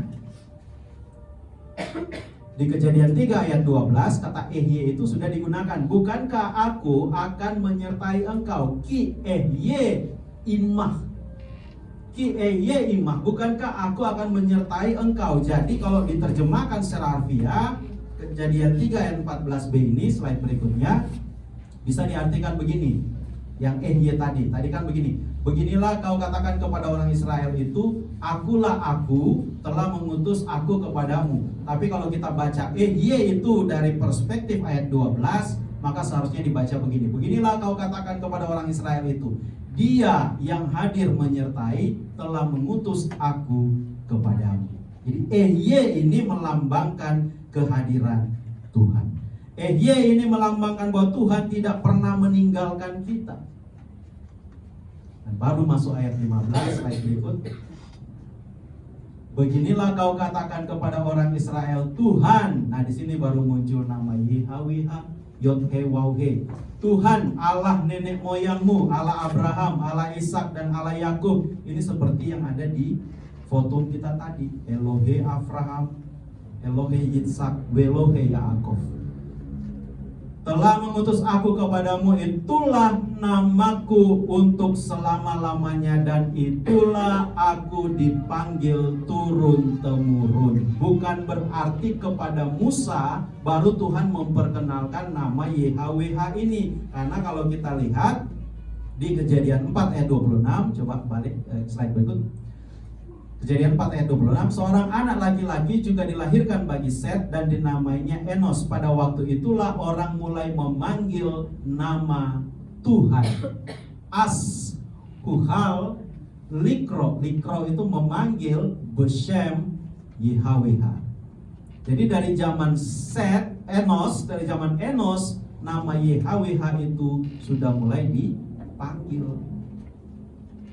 Kepada Musa, Tuhan mengingatkan lagi bahwa nama dia turun-temurun adalah YHWH. Tapi kalau kita lihat di sini YHWH itu yang ini, yang paling pojok ini dikasih huruf vokal. Huruf vokal itu diambil dari kata Adonai. Itulah sebabnya orang Israel setiap kali ketemu huruf YHWH mereka bacanya Adonai. Di bahasa Ibrani itu ada namanya ketaf dan ada keter. Keter itu adalah bagaimana cara membacanya, ketaf itu bagaimana tertulis. Tertulisnya YHWH, bacanya Adonai. Kenapa bisa begitu? Itu salah satunya pengaruh dari rasa hormat. Saya kasih contoh, kalau bapak ibu punya orang tua, nama bapak kita misalnya Jacob, Yakob. Kalau kita di rumah sebagai anak, apakah kita akan panggil Yakob, minta duit dong? Pasti enggak. Karena kita menghormati dia sebagai bapak kita akan panggil dia Daddy, minimal ya, atau Papa, atau Ayah, Babe, dan sebagainya. Gelarnya yang kita panggil. Adonai itu adalah gelar, bukan nama yang disebutkan. Kenapa nama tidak boleh disebutkan? Karena nama itu sangat dihormati. Seperti anak menghormati bapaknya, tidak akan pernah menyebut nama bapaknya. Nama ibunya juga dia tidak akan sebutkan. Dia akan panggil mama, mommy, mami, dan sebagainya. Meskipun dia tahu namanya, nama ibu saya ini, tapi saya nggak akan panggil dengan itu, karena itu namanya kurang belajar. Ya. Kalau dia hormat kepada orang tuanya, dia akan panggil dengan gelar. Presiden juga, kalau kita ketemu presiden ya kita nggak akan panggil di depan Prabowo, nggak kan? Kita akan panggil Bapak Presiden yang terhormat. Akan seperti itu. Beda kalau di luar pada ngomong nih Prabowo ini gimana sih Pak? Di luar, tapi kalau ketemu langsung kita pasti akan menyapa dia Pak Presiden yang terhormat, yang mulia. Gelar yang kita gunakan. Nah, sama dalam tradisi Ibrani juga, yang dihormati itu biasanya akan disapa dengan gelarnya. Jadi tulisannya YHWH tapi huruf vokalnya itu diambil dari vokal Adonai untuk mengajarkan kepada kita kalau ketemu kata YHWH bacanya Adonai. Makanya saya heran ada orang-orang Kristen yang katanya belajar bahasa Ibrani, yang katanya belajar budaya Semit, tetapi nama Tuhan disebut-sebut Yahweh. Nama Tuhan disebut-sebut Yehovah. Padahal orang Israel sendiri nggak pernah berani menyebut nama Yahweh. Ya. Kalau di dalam pergaulan sehari-hari juga mereka tidak menyebutnya Adonai, tapi menyebutnya Hashem. Hashem itu artinya sang nama. Jadi kalau di pergaulan internasional, kalau Bapak Ibu sering dengar pidatonya Perdana Menteri Israel Netanyahu di PBB, ketika dia membaca ayat dalam bahasa Ibrani, dia tidak menggunakan Adonai, dia menggunakan Hashem. Kenapa dia menggunakan Hashem? Karena konteksnya berhadapan dengan orang-orang yang tidak percaya. Tapi ketika berhadapan dengan sesama orang percaya seperti dalam ibadah seperti ini, maka kita menggunakan kata Adonai. Dalam doa kita menggunakan kata Adonai. Atau kadang-kadang hanya disingkat jadi Yah. Makanya kita ada kata Haleluya, singkatan dari Yahweh. Haleluya, Haleluya itu terpujilah, Yah itu Tuhan. Nah, jadi supaya kita nanti, karena banyak sekali lagu-lagu Ibrani kita kan yang sudah mulai kita nyanyikan, sering muncul kata Adonai, Adonai, Adonai. Banyak yang mungkin tanya siapa sih Adonai ini? Kan yang belum terbiasa kan mungkin masih bingung. Nah, Adonai itu sekali lagi dalam bahasa Ibrani arti harfiahnya adalah Tuhanku. Kalau ada akhiran nai di belakang berarti Tuhanku. Jadi ketika kita ketemu kata YHWH, jangan lagi baca YHWH, bacalah Adonai, ya, supaya kita lebih terbiasa. Nah, nama inilah yang diperkenalkan Tuhan kepada Israel turun temurun. YHWH itu Yod He Waw He itu menjadi namaku. Di sini jelas sekali. Coba slide sebelumnya. Di bagian terakhir, itulah namaku untuk selama-lamanya dan itulah aku dipanggil turun temurun. YHWH, tapi tidak pernah disebutkan, hanya disebut Adonai. Yang mungkin jadi pertanyaan, boleh nggak diganti menjadi Allah? Nah, ini jadi perdebatan lagi di kalangan orang Kristen, karena ada yang setuju, ada yang tidak. Tapi orang Yahudi sendiri ketika mereka menerjemahkan Taurat ke dalam bahasa Arab, YHWH itu diganti Allah. Kok bisa? Karena menurut mereka Allah itu bukan nama, Allah itu adalah gelar. Makanya orang Kristen kalau menyebut Allah, Allahku, Allahmu, Allahnya, Allah kami, itu biasa.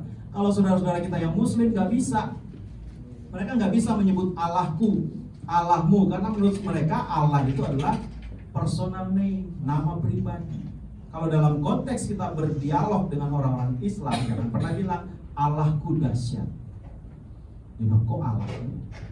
Nggak masuk. Kita harus bilang Tuhanku dahsyat. Itu baru mereka ngeh. Kalau kita bilang Allahku, Allahnya, Allah kalian, Allah nenek moyang, Allah Abraham, Allah Ishak, ini nggak masuk di dalam dialog dengan saudara-saudara kita yang Muslim. Kita pernah pakai itu di IAIN Sunan Kalijaga Jogja. Langsung muncul pertanyaan dari mahasiswanya nanya, kok bisa ada kalimat Allahku, Allahmu, Allahnya? Karena kita bilang, karena dalam pemahaman kami Allah itu adalah gelar, bukan nama pribadi. Nama pribadi Tuhan dalam Alkitab itu adalah Adonai, YHWH. Jadi kalau ditanya oleh Musa, siapa namamu? Kata Tuhan, Yod He Waw He, itulah namaku turun temurun.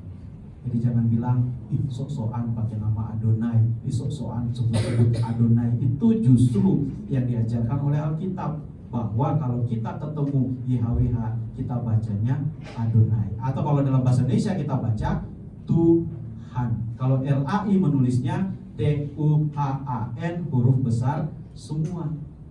Supaya Bapak Ibu nggak kaget lagi buka Alkitab, kenapa ada Tuhan huruf besar semua, ada Tuhan yang hanya T-nya doang yang gede.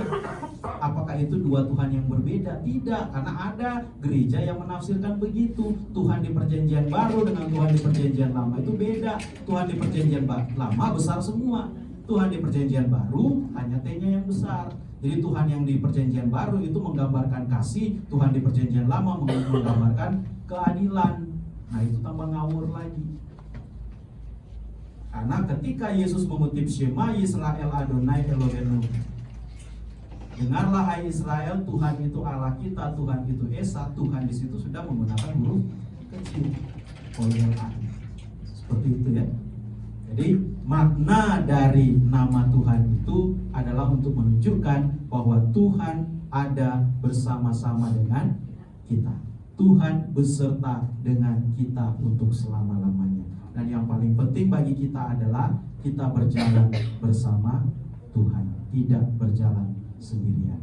Jadi apapun saat ini yang menjadi masalah kita, percayalah kepada Adonai yang tetap ada bersama-sama dengan kita. yang tetap setia bersama-sama dengan kita. Dia tidak akan pernah meninggalkan kita. Amin. Kita berdoa. Terima kasih ya Tuhan untuk firman-Mu yang telah diberitakan pada hari ini. Kami belajar untuk mengenal Engkau lebih dekat lagi, bahkan mengetahui nama Tuhan, nama yang penuh kuasa itu, nama yang menggambarkan penyertaan Tuhan ada bersama-sama dengan kami untuk selama-lamanya. Tuhan yang tidak pernah meninggalkan perbuatan tangan-Nya. Ajarlah kami ya Tuhan, supaya kami terus terhubung dekat dengan Engkau ya Bapa, mengenal Engkau lebih dalam lagi, dan mengetahui bahwa Tuhan tidak pernah meninggalkan kami, dan bahwa Tuhan ada bersama-sama dengan kami, bahkan ketika kami menghadapi kesulitan-kesulitan besar di tengah-tengah dunia ini. Engkau tidak pernah meninggalkan kami ya Tuhan. Terima kasih untuk semua penyertaan-Mu ya Bapa, untuk bimbingan-Mu, untuk kasih yang terus Tuhan berikan di dalam kehidupan kami, supaya kami menjadi anak-anak Allah, anak-anak Tuhan yang taat, yang setia, yang mau melakukan kebenaran firman-Mu. Karena itu ya Tuhan, teguhkan hati kami, teguhkan iman kami untuk senantiasa berjalan seturut dengan kehendak Tuhan, mengandalkan Tuhan dimanapun kami berada, di tengah-tengah keluarga kami, di tengah-tengah pendidikan kami, di tengah-tengah usaha dan pekerjaan kami, dan terlebih di dalam pelayanan kami. Nama Tuhan saja yang dimuliakan. Karena kami percaya setiap orang yang memuliakan nama Tuhan akan juga dimuliakan oleh Tuhan di tengah-tengah dunia ini. Terima kasih ya Bapa, kami pun berdoa untuk saudara-saudara kami yang saat ini sedang menghadapi begitu banyak persoalan. Tuhan hadir bersama-sama dengan mereka, menuntun mereka untuk keluar dari persoalan mereka ya Tuhan. Dengan hikmat kebijaksanaan yang daripada-Mu, Engkau akan menolong mereka untuk menjadi lebih daripada pemenang dari setiap persoalan mereka. Mereka yang mengalami persoalan ekonomi, persoalan rumah tangga, persoalan pekerjaan, persoalan di dunia pendidikan, maupun di mana saja mereka menghadapi persoalan ya Bapa, kami mohon penyertaan dari Tuhan, supaya Tuhan ada terus bersama-sama dengan mereka. Terima kasih ya Bapa, kami mau lanjutkan ibadah kami pada hari ini, biarlah semuanya jadi seturut dengan kehendak-Mu saja. Terpuji nama-Mu Tuhan, dalam nama Tuhan kami Yesus Kristus yang telah mengajar kami berdoa. Kita ucapkan Tefillah Adonai sama-sama. Avinu seba samayim yit kada simha avo malkuteha yaseret samha kasher basamayim ken al haaretz et lehem hukenu ten lanu hayom uselah lanu al hattainu kasher solkim anamnu lehayavenu we altevenu lidei nisayon kiim haksilenu min hara Kileha amam laka weha gebura we hati feret le olmi olamim.